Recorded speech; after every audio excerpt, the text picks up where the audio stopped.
More than 24,000 accidents have been caused by cell phones last year in Tennessee. This is a pretty big deal. The Titanic Museum in Pigeon Forge showcasing 6 of the 12 known life jackets that are left after the wreckage.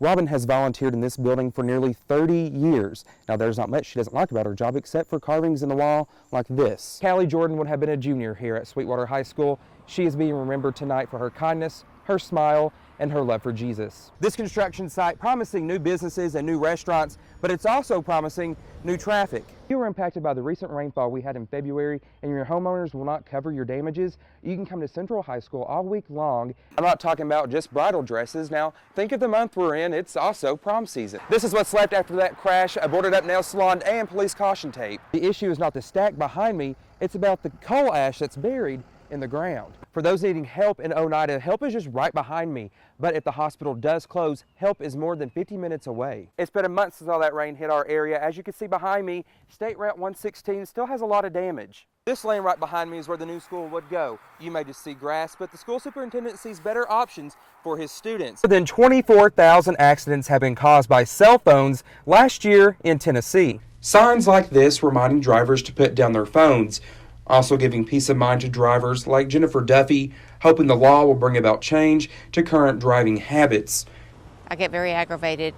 Plus, they're usually like a stoplight and it turns green and they're still sitting there and I can see them on their phone texting or doing whatever. You can still talk while driving, but it might change the way you are doing it right now. What you need to have is whether you're going to use the Bluetooth through your radio, your car radio. You can wear earbuds, headphones even. Duffy already has Bluetooth in her car, but says she does not use it while driving. Car's already hands-free. I don't have to worry about that. And I rarely even answer the phone when I'm in the car, just because I'm trying to pay attention to what I'm doing. Now, there are some exceptions to this law. First responders and utility workers are allowed to use their phones while working. Also, drivers are allowed one touch to answer and make a phone call. In Knoxville, Dakota Makres, WATE, 6 on your side. A local family's home is dangerously close to the edge of a bluff. The picture behind me showing the situation they face now after those historic rains swept through 4 months ago. Ground eroding even closer to their home. Time is of the essence for this family to get their home to higher ground. This is getting deeper right here. Rita Raleigh says she has been living a nightmare, watching the ground crumble and crack around her home, each day wondering if it will still be standing. That up there will get us away from this cliff. We're not in danger up there like we are here. Rita and her husband want to move their trailer as soon as possible. They tell us it will cost about $8,000 to move it safely, but is money they do not have. A moving company just hook their truck to it and pull it 800 feet. And then we can kind of breathe a little easier. You know, of course, we have all the other hookups to go, but we can get this away from that. You know, that's a big relief. Every time it rains, the crack moves closer to home. It's just working its way more toward the trailer.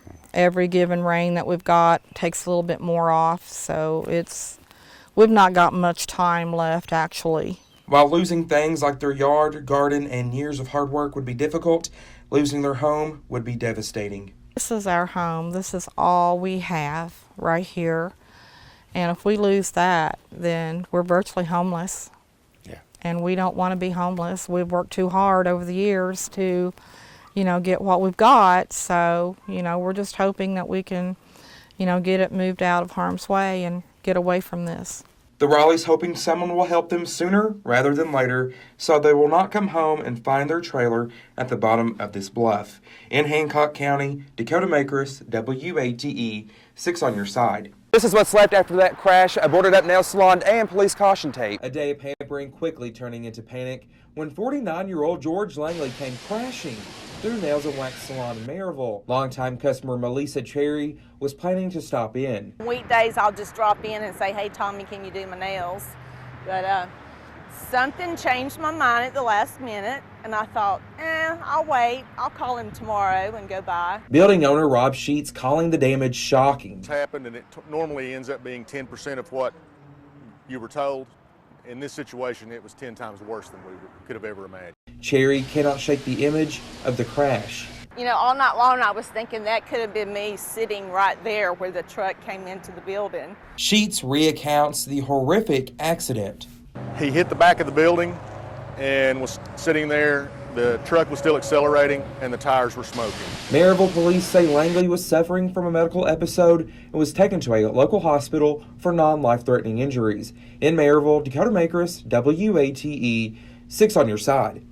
God is good. While sitting on their front porch enjoying the weather, the Mannings are worried about a possible dark cloud looming over their local hospital. It's a feeling they've had before. Well, as soon as somebody came in, it wasn't long, it shut down again. So that kind of worried us. You know, we was happy it came back, but it wasn't long. It was really closed again. With employees not getting paid, Margaret fears it could be closing again. I'm concerned about the elderly folk, you know, and when they get sick, sometimes they don't have much time to get to where they really need to go. Margaret remembering when her husband, Ricky, counted on that short drive after an injury while mowing. I looked at him and he said, I got something in my foot. So there was a wire from a fence that got thrown into his foot and an ankle, and he was about to pass out on me, so I said, well, you're going to have to go to the hospital. Right now, they're minutes away from an emergency room. You have to drive at least an hour, a little bit over a drive, just to get to the next hospital. And if there's a real emergency, you know, it could take someone's life before they even get there. Margaret hoping their hospital stays if they ever need it. In Scott County, Dakota Makres, WATE, 6 on your side. Knoxville Pride Fest kicking off with the parade, people dancing and waving rainbow flags. Rain rolling through earlier, but it did not dampen the day. We were stuck in the garage, so we decided to sing. For people like Sarah, Pride Fest is like home. I feel like this is a family here where I'm accepted and loved. For one family, it is important for their kids to know. Say that they're not alone. They're not the only kids that have two mommies. They feel included.